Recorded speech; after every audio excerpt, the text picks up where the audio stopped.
holiday.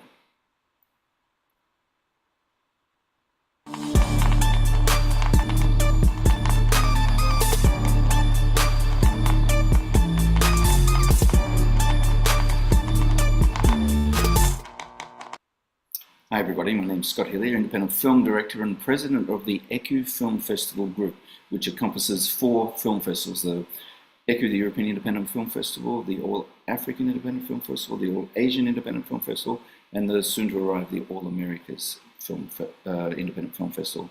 We're here today talking the podcast. The title is Lens Across Borders, Filmmaking at the Intersection of Art, Activism and Nature. And it's dealing on we're on the All African Independent Film Festival strand today. And we've got 3 amazing guests to talk to us about these things as we sort of delve into the filmmaking processes in Africa. It's a very big place full of very talented people. And our goal as a festival, which will be taking place on the 13th, 14th and 15th of September in Kigali, Rwanda, to shine a spotlight on these amazing filmmakers and the stories that they have to tell. So first of all, I'm going to go to David McGowan, who's our first guest on the podcast today. David is an Academy Award nominated documentary filmmaker who has devoted his career to conservation environmental films. He's been teaching a wildlife filmmaking class at the Red Rocks Initiative in Musanze for 2 years. He's currently working with the Rwandan filmmakers on a documentary about the historic ranger exchange between, I will get this wrong, Nyungwe and the Great Smoky Mountains in the US. Both national parks are UNESCO World Heritage Sites. So, David, great to have you aboard. Why don't you give us a little bit about your journey up to here? Okay. I've been making films my entire adult life. And about 20 years ago, I decided to dedicate what I do to conservation and environmental films. I don't make films like Nat Geo and BBC and so forth. I make shorter films, message films for government agencies and NGOs.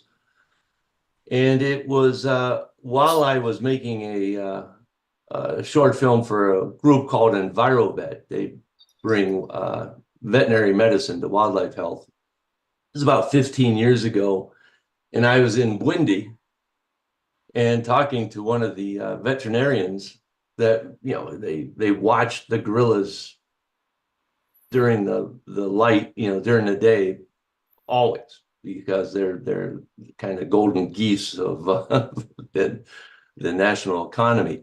And just to make sure that they're not getting into trouble with snares and so forth. But one of the veterinarians told me that he was watching them and a silverback keeled over and died.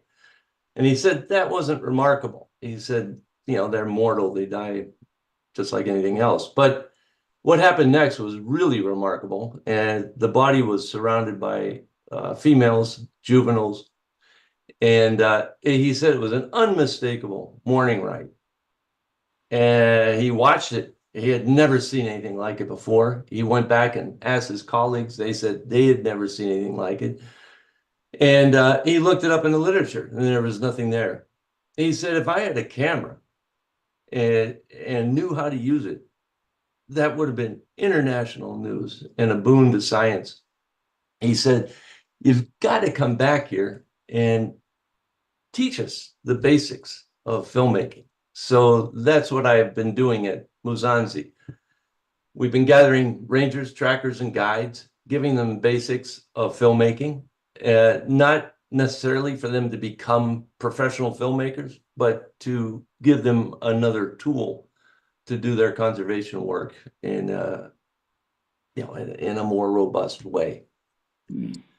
So that's how I became introduced to filmmaking in Rwanda. It's very interesting. I've shot a lot of documentaries for National Geographic and the BBC and done a lot of wildlife stuff.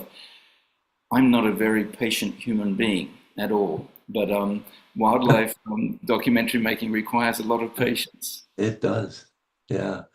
I can't tell you how many times I've driven for hours, to go look for a particular frog in a swamp and spend the whole night standing there waist deep in water, waiting for it to call and it doesn't, or sitting in a bird blind under a blazing sun, and nothing happens.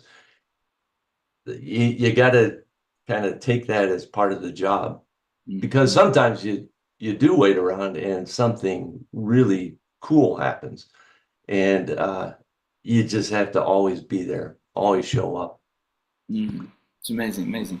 I like the sentence of frog in a swamp. I think we have to do something with that. Yeah. Some weird ones say. I think probably our careers or our jobs are very different, Scott, in that you're probably out there with a team. Usually, very, if I'm very, lucky, very, oh, no? very much not. Very much not. Oh, 'Cause okay. with my experience, I very much prefer to be out there by myself or sound man or whatever. I mean, the time that I Right. was charged by a hippo coming out Oh, of that's good. a lake in the Okavango Delta, I wish I had somebody there to actually help me to get over that. Mine is always, it's either just me sometimes, or me and one other person that just helps with the gear. And that kind of makes me a good candidate to teach rangers how to do this, because they're probably not going to have the support that a regular TV documentary group will have. So I'm able to kind of give them the tips about working alone and how you manage for contingencies and so forth. Well, I find it And very I've been really happy. I mean, the guys that we have a gorilla tracker, we have a lot of bird guides, we had a wildlife veterinarian, and they're all making movies. They're short movies. They may not be Academy Award level, but that's okay. It gives a Rwandan voice. The people that are closest to the wildlife are having an opportunity now to add their voices to the global discussion of conservation and wildlife management.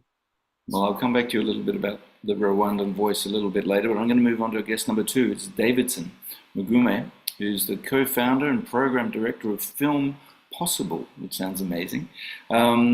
They offer various initiatives, and they focus mainly on preserving African stories and promoting cultural and social development through film.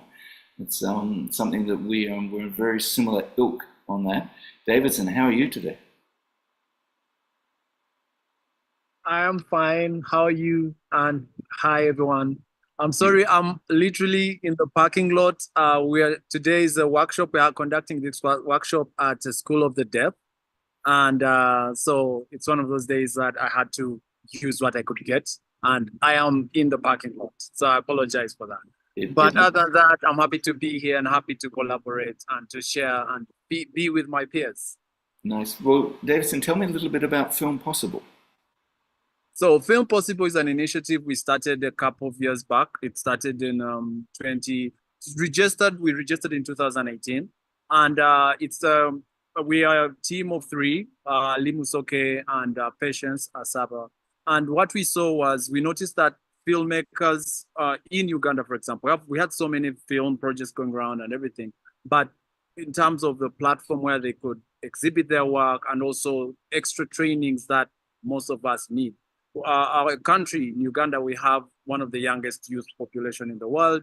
So a skill in film is quite important, because it's an industry where we employ people from so many different industries. So Film Possible came together to not only help train young filmmakers, but also put a platform for them. So far, we've done we are now conducting Matatu Film Stage. It's one of the activities we have at Film Possible, where we bring together directors, mostly young film directors who have made a short film, and we put this work together into we want people to come and watch our work. So we designed this platform where we have like 6 or 7 short films, and we put them together, take them to cinema, and people come and buy and watch short films. The good thing, we say you get 6 films for the price of 1. And they come in and watch a couple of short films, and those films help create a distribution platform. we feel like in Africa, one of the things that has held us back is we haven't yet convinced the African market that actually you can watch African films and get entertained in cinema and watch them in cinema. And to start a distribution platform, it's best to start by having those films in African spaces, in cinema. We've done the same in Kenya. This month, we're going to be in Tanzania, in Dar es Salaam. We're also planning to be in Ghana, doing the same Matatu film stage. One of the other things we're also doing is we're having Spotlight Uganda, where we put together Ugandan filmmakers who are making amazing art and take those directors to meet producers in international film festivals. We had a successful one last year at the Berlin Short Film Festival, where we had panels where our directors, we took 5 directors to Berlin to talk about cinema in Uganda. So we believe that film is possible. It's an industry that can employ, and also we can tell our stories. And by us collaborating as filmmakers to use these platforms, that's the best way we can do it. So starting with consistently making our films accessible. And also and how is it going? I mean, you're getting audiences to these things, because that's the thing with Always, isn't it? It's like getting African audiences to African films, because we've seen some great African films in our festival. Yeah, thank you. I feel like it's a step in the right direction. We've had a very good turnout, mostly, for example, in Nairobi, in Uganda. When we did it last year with the Matatu Film Stage, we had 2 cinemas full. That is 200 seats and a 200 and a 300 seater. And also we've managed to showcase in regions in Uganda. And it's one thing that blows my mind is how the Ugandan audience comes and they're blown away, like, I can watch a Ugandan film. Most people have never experienced that. It's so strange. So it's really, it's encouraging, and we feel like it's the right direction to not only encourage young filmmakers, but also the audience to acknowledge that, wow, we are making film in Africa and we can watch our own films and be entertained in our own time. So it's really, there's a lot. And we believe that as an African film narrative, this is one of those things, having a young population, talking, making out, creating that should I call it, the image. I feel like Africa, when it comes to filmmaking, we are still yet to find an identity. It's very easy when you watch a Mexican or watching a movie in New York, you'll tell with a few frames, or watching a movie in Asia. But when you see an African story, those are some things we're grappling with. And this is one of those things, like encouraging filmmakers in Africa to make more films and better, slowly by slowly, get those nuances. One day, you'll be watching a movie and be like, oh, wow, oh, now I'm in Africa. And it doesn't have to be around the bush or having, because every time you're in Africa, a story about Africa, you are in a forest somewhere. No, actually, Africa is full of cities and stuff. So I feel like those are things that we need to dig into as filmmakers and be proud of, Yeah. So, and it starts with us making more film. I love that, because every time you watch an African film, somebody's like, okay, we need an elephant here. I'm like, no, you really don't.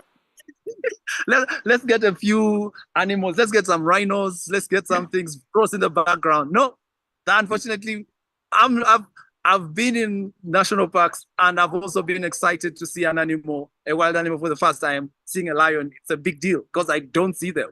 It's that's how it is. But yeah. Yes, it starts by us making stories, and well, that's great. Your enthusiasm is fabulous. I love that as well. So we're going to go to our third guest today. The third guest is Aniwa Buachi, a distinguished Ghanaian British artist whose influence spans across global platforms, currently captivating audiences in a recurring role on the BBC series Phoenix Rise. She was the artistic director and founder of the Golden Dahlia, an opera theatre renowned for its innovation in new writing and advocacy for diverse female roles. My goodness, I could read on and on and on your bio, but I'd like to talk to you and ask you a little bit about, why don't you tell us a bit about you and your journey to where you are today? Yeah, so thank you so much for having me here. It's really great to speak to you all about filmmaking and my journey. So I started as an actress primarily, and being in the acting space, I realized that there weren't enough stories that platformed Black people in a way that was realistic. Being based here in the UK and having spent some time in the US, a lot of the times the stories are very much stereotypical and is coming predominantly from a white gaze. And being someone that, is obviously a Black woman who has Ghanaian parents and I've been around so many different types of Africans and Caribbean people, I knew there was more to our stories than what I was seeing on Western television. And that inspired me to start filmmaking and creating my own work. I'm very much interested in the complicated relationship between Africa and Europe, or Africa and the US. And so a lot of the filmmaking that I do is based in Ghana, and it platforms Ghanaian stories that are global. So you don't necessarily need to be from Africa to identify with the characters. You just need to be a human being that has feelings. And I think that ticks a lot of the boxes for everybody. But also, Africa is so rich with stories that I don't think enough people see that. And like my peer said, a lot of the times the stories are, set in the bush or is set in very much war-torn Africa, and there is someone that comes in and saves the African people. And I kind of want to change that narrative, because there is a new generation of filmmakers that are in Africa. Technology has advanced tremendously, and the African population is rapidly progressing in art, in technology, in finance, and I think that needs to be replicated on screen. And so for me, it's always about looking at stories that tell a truth that doesn't often get platformed in the mainstream, and also a space where Black women like myself can be seen and heard, because I think a lot of the times our stories are very much in service to other people as opposed to coming directly from ourselves. Mm. Wow. The bio that I have here talks about a film, Survivor's Remorse, which dealt with some rather heavy themes. Yeah, that was the TV series I did in America, and that was looking at the FGM Mhm. conversation. And this is an area that I've actually explored myself in my own work. Um, I wrote with my writing partner a series called Uproot, which was in development with an Oscar-nominated company. And Uproot was a story that looks at a Kenyan British doctor who had undergone FGM, but was raised primarily in the UK. And then she's coming back to Kenya, to the Gisi tribe. And what her views are in regards to FGM, it looks at the debate of a Western perspective as well as people from the Gisi tribe. So it presents a discussion or an argument that essentially is for the viewer to understand both sides of the spectrum. Yeah, so I tend to look at a lot of um, political based conversations that directly affect Black women. For example, my last film, Moon Over Bree, which was written by an Emmy Award-winning writer, Kwame Dawes.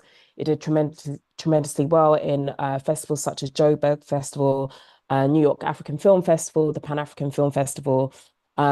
This film looks at the conversation about gender-based violence, and how oftentimes, especially within African countries, the woman is often disregarded, is often placed on the woman that it is her fault as to why she has experienced gender-based violence. So that kind of looks at the misogynoir that happens. So I'm very much, it's not all doom and gloom. I do have something that I'm working on in regards to a love story between two people based in Africa as well. So I always try to give a very varied perspective, because I'm very aware that a lot of the times, especially in the West, people are addicted to West African trauma. That's what I call it, trauma porn, and I'm trying to change that narrative and that dynamic. I'm going to stick here with you for a second, anyway, because I know that you might have to leave Yeah. us soon. But if you're a young filmmaker, a storyteller, and whatever, how do young African independent story filmmakers, storytellers, writers, how do they get their work out? You know, we run the All African Independent Film Festival, and you Yeah. know, I think that's a great way to do it. But what's some advice for you for these, young, storytellers of our generation in Africa right now? How do they get their stories out? This is why I absolutely adore and love the new generation of Africans because they're utilizing technology. You do not need to have a big film crew in order to put your story out there. What you need is your phone, Wi-Fi, and that's it. You put it on TikTok, you put it on YouTube, put it wherever, and don't stop doing that because ultimately someone will see it. It's about pushing your work out there and constantly speaking about it. Um, I think social media, in some sense, is quite a difficult medium because it's infiltrating like a safe space at times. But I also think it's a very powerful medium because it allows you to get your work across globally. And right now, I believe in terms of stories that are concerning Black people in the West, we're tired of we're playing towards stereotypes. It's tiring. So a lot of people are actually looking at Africa for a refreshing perspective that isn't primarily focusing on slavery or being at a disadvantage. It is looking at people, young people, being in an environment and telling their stories and them living their lives like any other human being. That to me is much more interesting and fascinating. And so putting your work out there, linking with art festivals, film festivals like yourself, and just keep going. Mm. It's great advice, great advice. And I think what the films that we've been seeing, we're seeing a lot of sort of copycat films like, right, let's try and do a Mission Impossible in Africa. Let's try and do No, this. yeah, And I'm like, my advice to all, write what you feel. Feel deep inside. Don't try yeah. and copy anything else. Don't try and write what you think, whatever. Write and make films that you feel. The love stories, the whatever. You don't need the elephant rampaging through here, and you don't need I the. I think in terms of African filmmaking as well, like we have to pay homage to Nollywood as well and all the other films that I personally grew up on. Yeah, maybe the quality wasn't necessarily good, but they did what they did within the resources that they had. But the stories were interesting. Like some of these Nollywood films, they're comedies, they're horror. So for me, I'm like, write what's familiar to you. And like my peer said, at the moment, there still isn't like a signature look to African films. Like you look at Korean films, there's a signature look in terms of the cinematography and the stories. Like Korean films have very much moral-based stories, you know? And I think that, I, I mean, Africa's a massive nation. There's 54 countries, isn't there? So it's hard to unify all countries. But I do think the landscape and the colors that are presented in African countries, that could make for a signature look in terms of cinematography. But it takes one or two or couple people to create that style. And it might be the case where it's a specific style to each country, which I think would be absolutely beautiful and amazing because it's not a monolithic place. There's so much diversity in the continent of Africa. So why not celebrate that? Mm. That's what I miss so much about Africa is the colors. And people are like, Yeah, it's what do you mean? I'm like, and we've started to see some films in here are really using the colors, the women's dresses, the yeah, bougainvillea, the whatever. And I'm just like, that's what I'm talking about. So that's a great thing.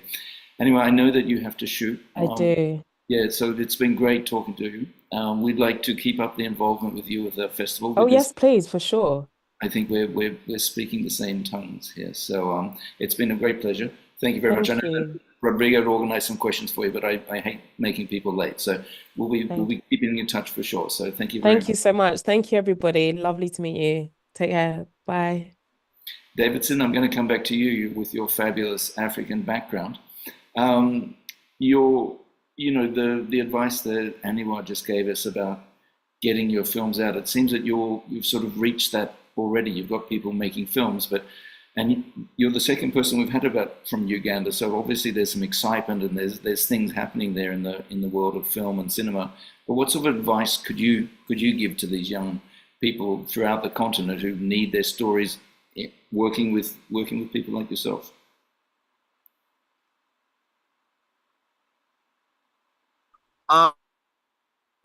Thank you very much. So another thing I wanted to talk about is my beautiful location just changed because I'm outside the parking lot of a church. So I apologize for the sound. But one of the things I would advise young filmmakers is, first of all, tell a story. I feel like for us as artists in Africa, there was an era where most of the funding went to impact storytelling.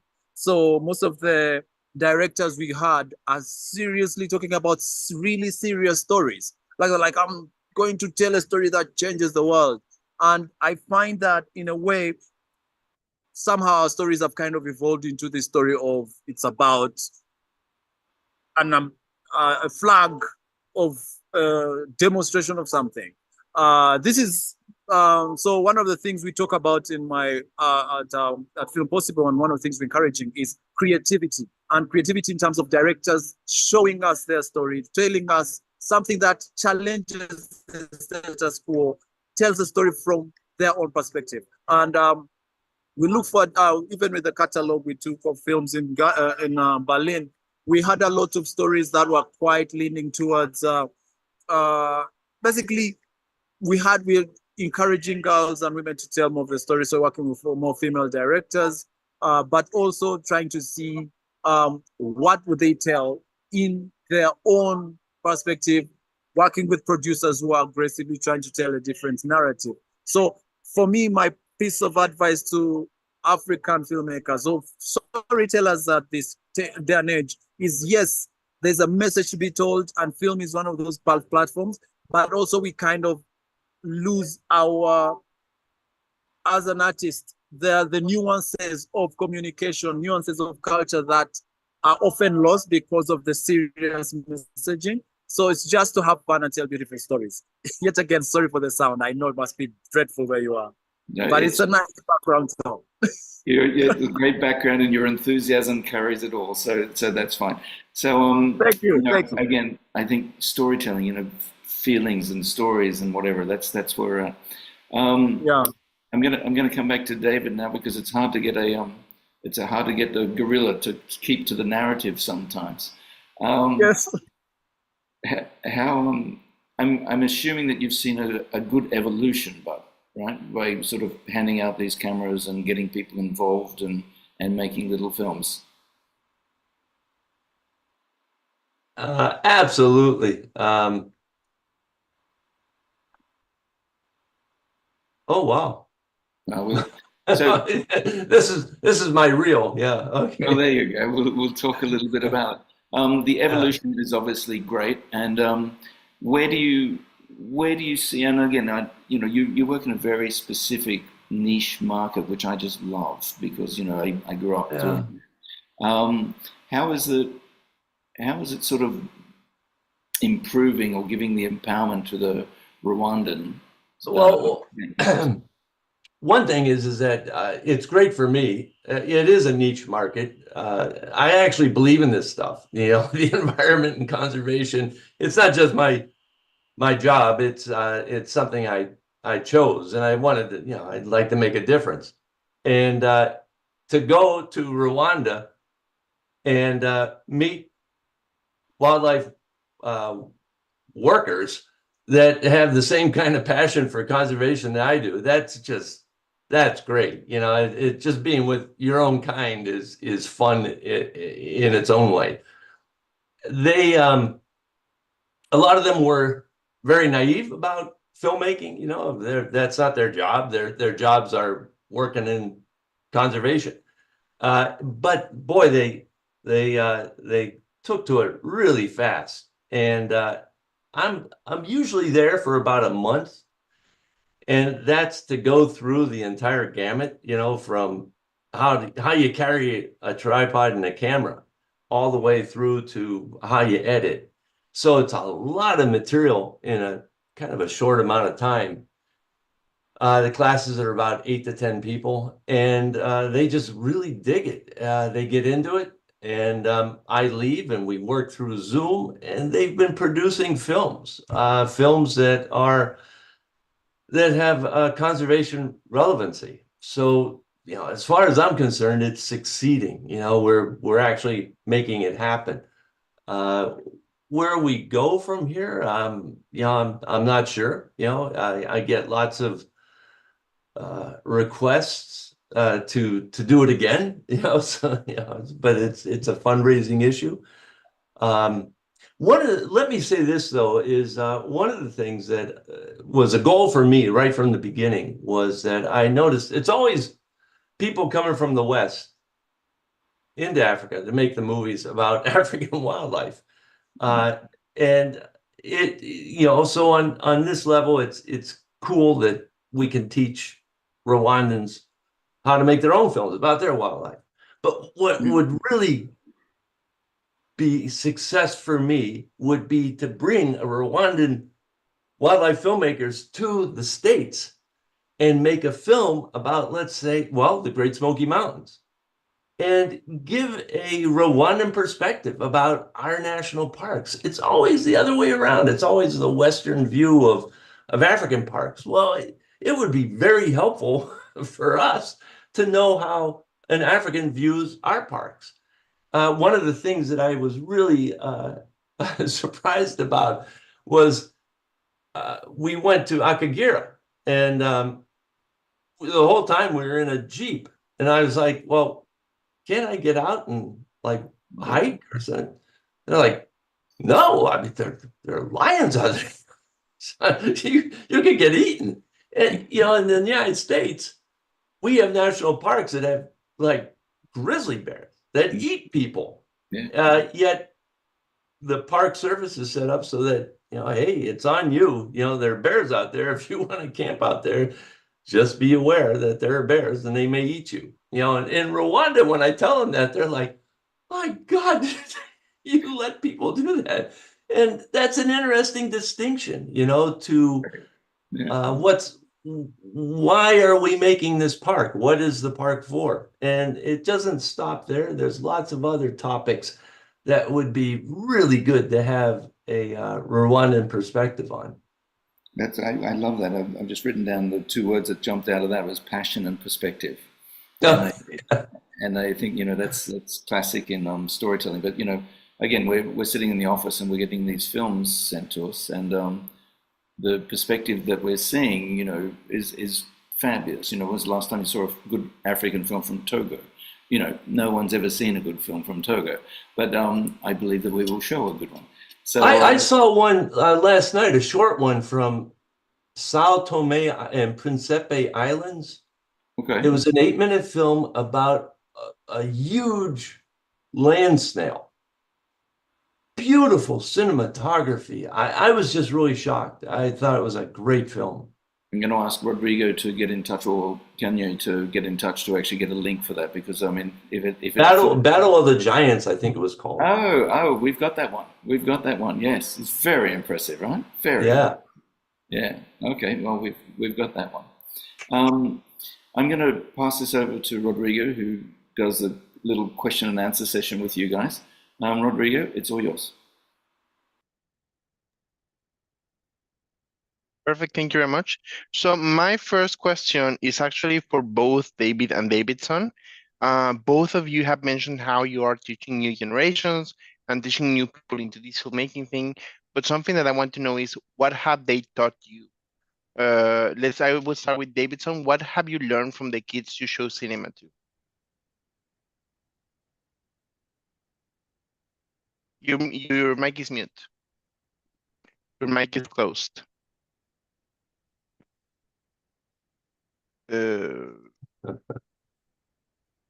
Davidson, we cannot hear you. Your mic is closed. Okay, sorry about Now that. we can hear you. So, perfect. Thanks. One of the things I've learned is that collaboration really, from our perspective, is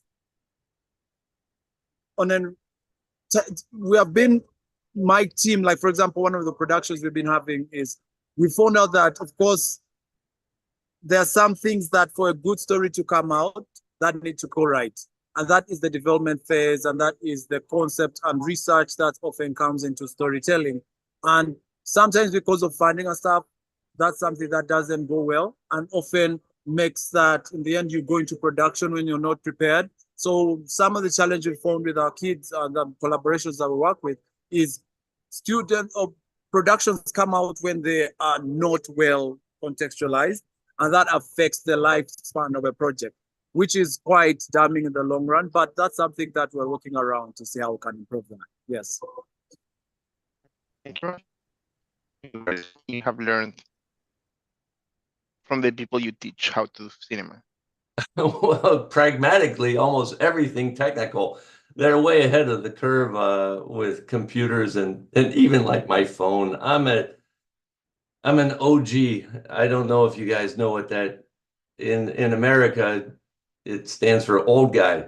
I'm an OG, and they're always they're like, no, Dave, you got to go over here and press this button and.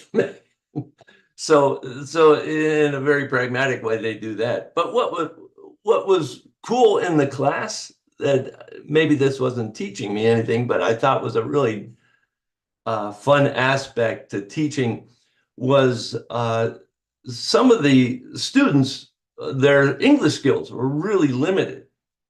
And so I would talk about a lesson or some particular aspect of what we're trying to learn that day. And I'd stop after about 5 or 10 minutes. And the people that were proficient in English would then turn to the ones that weren't so good at it and explain to them in Kinyarwanda. And it was so cool to see that this cooperation with one another and doing it so readily and happily.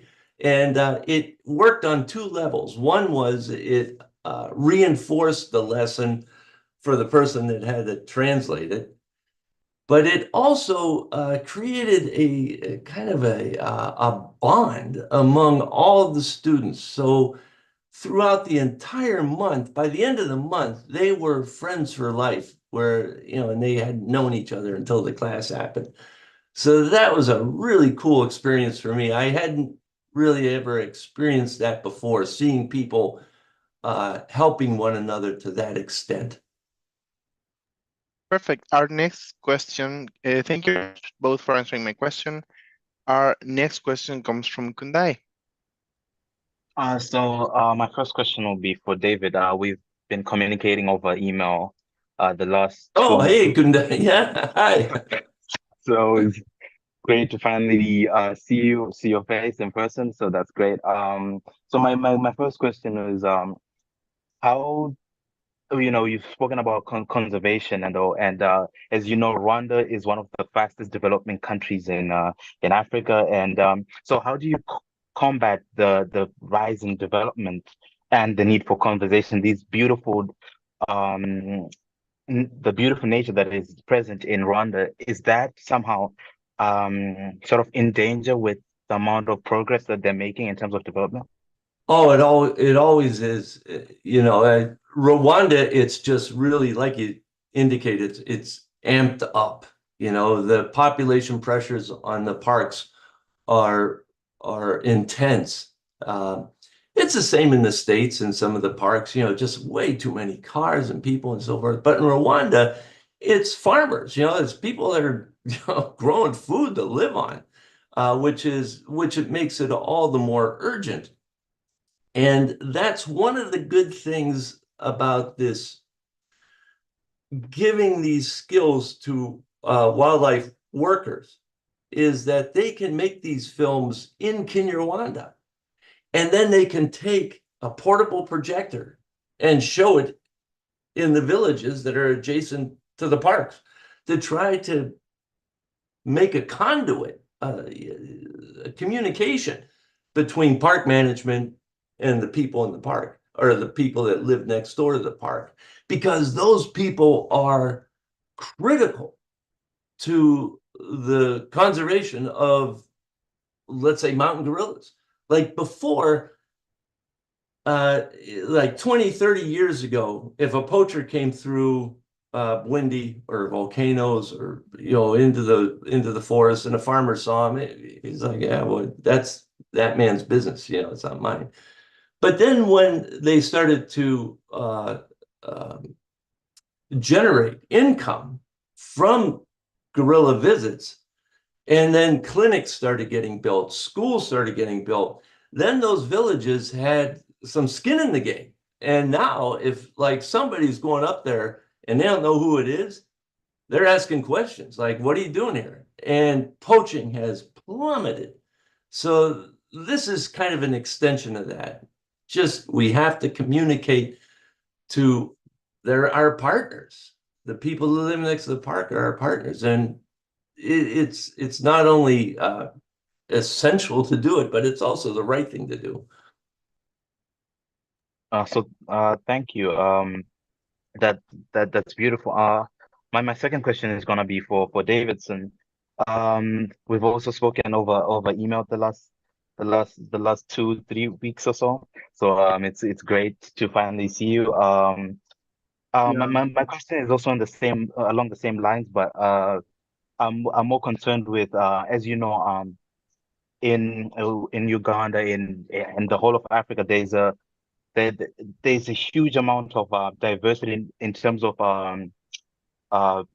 culture, and there are different tribes, there are different people in the same country that speak dozens of languages, and so I'm wondering, in terms of preserving what is African heritage, or for example in Uganda, what is Ugandan heritage?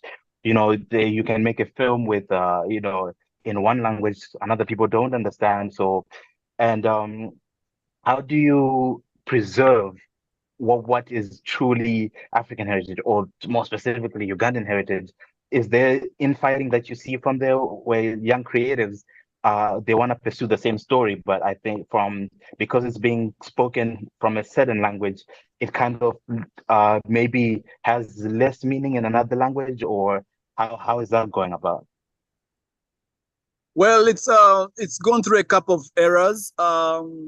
We started with most for easy clarity. Uganda is quite unique.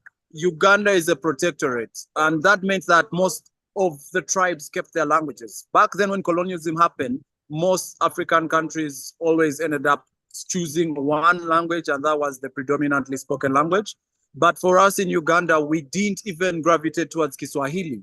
That meant that for all close to 60 to 70 tribes that we have and the languages we have, all of them still exist and they're still being spoken.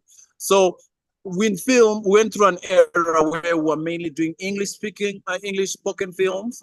That was because it was easy to, it was the universally most spoken language. But now there's a transition actually. There's an we're embracing the diversity. There's a very positive movement into making stories that even there's a growing community of filmmakers in northern Uganda, for example, who speak Luo, and films are coming out, and they're typically Luo films, and subtitles are there, and it's beginning to grow. So I feel like there is this thing about film that it's creating niche markets and creating niche ideas, and also the authenticity of a film. We got to realize that some people best express themselves speaking their mother tongue. So that has created this exciting thing, because even I'm a Ugandan, I don't understand most of the languages. But when I watch a movie and it's in a dialect that is foreign to me, like I can know that this is, say, Gisu or Masaba or Luo. But when I start following the narrative and following the story, we got to realize that so many stories become more authentic when they're speaking a specific tongue, because that story kind of now locks you into a specific region. Then the story, there's a positive movement towards that. And I feel like also on an international perspective, festivals are quite now embracing that idea of like, even if a film is coming from Africa, it doesn't have to be in English, French, or Portuguese. And that has opened up this new world where your identity can actually shine, and as long as you have an amazing story. So there is that positive momentum, and we're really, I feel like it's good. I'm encouraging it, and we encourage it in Stone Age, and we believe that in Film Possible as well that that's the future. So yeah, I hope I answered you right. Thank you very much. Our next question comes from Clara. Hey, so I would like to ask David if you said that you are not big fan of technologies and that you are not really skilled in this direction. Still, I would like to ask you, did you found that some technology that is useful and that helped you a lot to overcome the issues that working or filming outside can bring? Yeah, technology is there. It's on me. I mean, I'm just very challenged with it. So, But which was like the most useful tool that you discovered so far that would like help to young filmmakers who are trying to do movies in Africa? Which tool would you recommend them the most?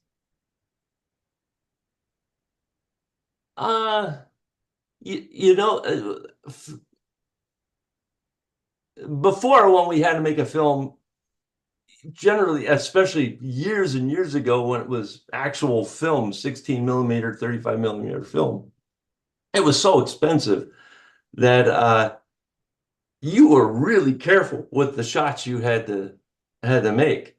And now it's not that way. You can set up multiple cameras and then sync them up so that you can do a scene in a far more effective or efficient way than you ever could before.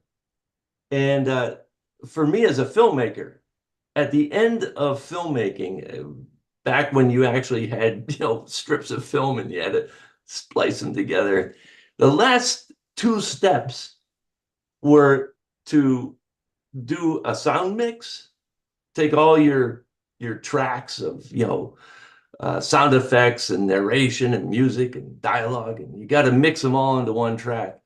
And that was a really stressful, expensive process.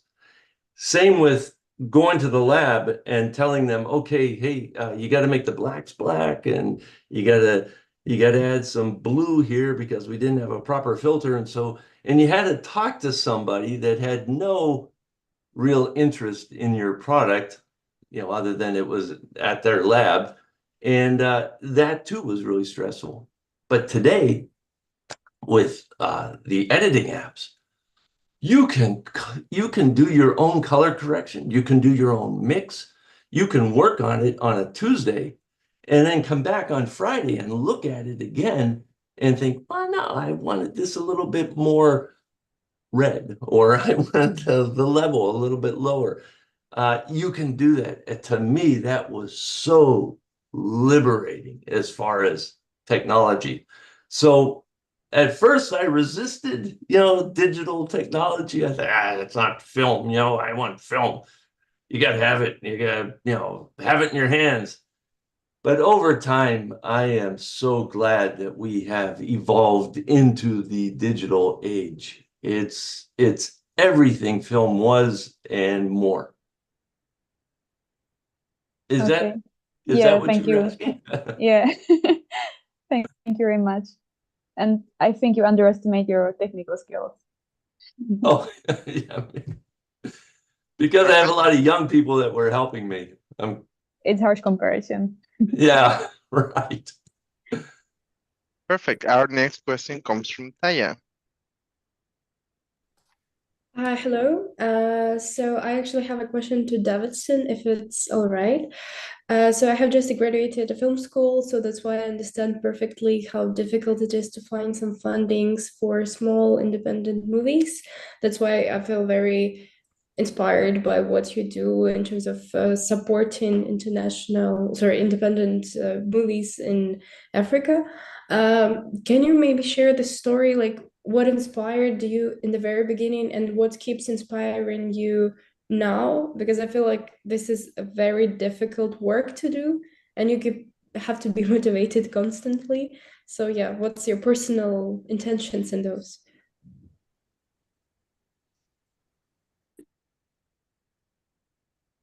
You're muted again. Davidson. We can't hear you, sorry.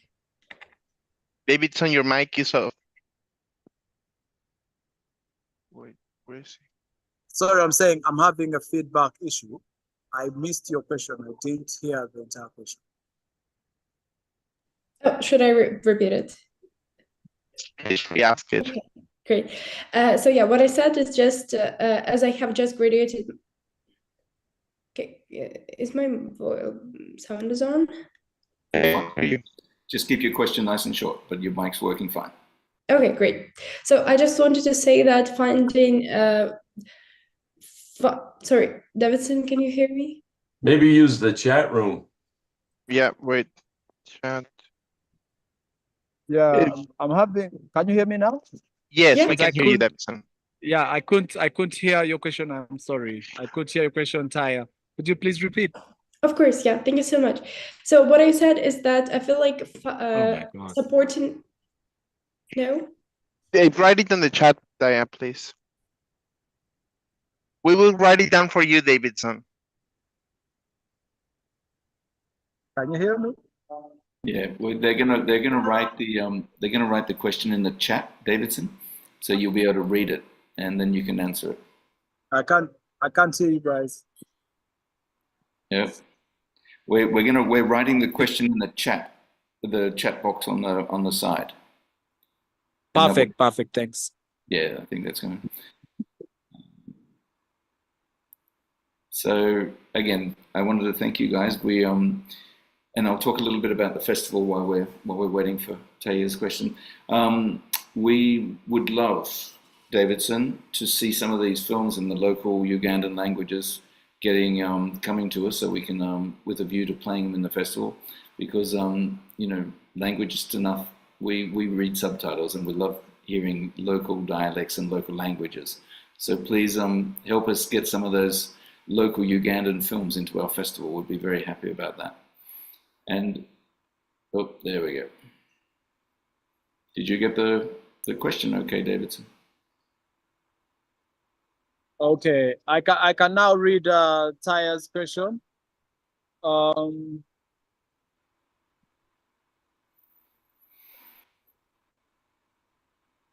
Yes, so definitely supporting funding in film in Uganda is quite tricky. Our industry is quite one of the challenges we've been facing as an industry is Africa and mostly Uganda. That's why I actually started Spotlight Uganda, is we noticed that most of the funding opportunities are in Europe and are in festivals like this. So we were like, why don't we put our resources together to bring our projects out there? So that's one of the ways we're seeing as a way of trying to get funding for our short filmmakers and also for our feature filmmakers. Because there is this barrier, I must say, that we often go through as filmmakers or creatives from Africa, when there's funding opportunities are in Europe. So many festivals and grants are in Europe, and you need to travel to Europe.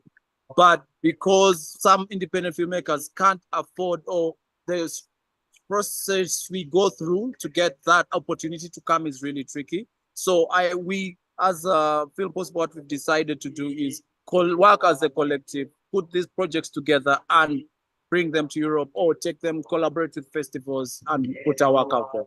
So that's one of the ways we're doing to actually tackle the funding challenge that we face. Yeah. Okay, great. Thank you so much. It's very inspiring. Okay, I hope that answered you, Taya. Thank you. Okay, so back to you, Scott. Okay, thanks, Rodrigo. So and thanks to the ECU crew. So we're going to wrap this up now. I wanted to thank David and Davidson very much for spending some time with us. David, I'd love to know where we can see some of these films that the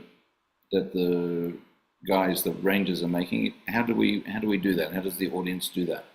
We have a website. It's called RwandaWildlifeFilmmaking.com. Great. Well, we'll make sure that we'll post that with the. Thanks. That'd be great. Yeah, no. And also for you, Davidson, we will post a link for Film Possible as well, so that people can get in there. But again, our job is to you know, to find the best independent films in Africa and show them and give them a voice. So if you can help spread the word about the festival, you know, again, the 13th, 14th, and 15th of September in Kigali, you know, let's give these amazing voices some fresh breath. And thanks Well, to you, Scott- Scott, for making the film festival. That's I know it's a lot of work. It's tough to do. I'm Really surrounded by appreciate it. I'm surrounded by a great crew of people. Uh, So, okay, everybody. So the submissions are still open for the All African Independent Film Festival, as they are for the other festivals that we have running. Great discussion. This will be posted shortly. Again, Davidson, fabulous. Let's keep on telling stories, everybody. So, okay, thank you very much. Have a great weekend. Thanks. Bye-bye.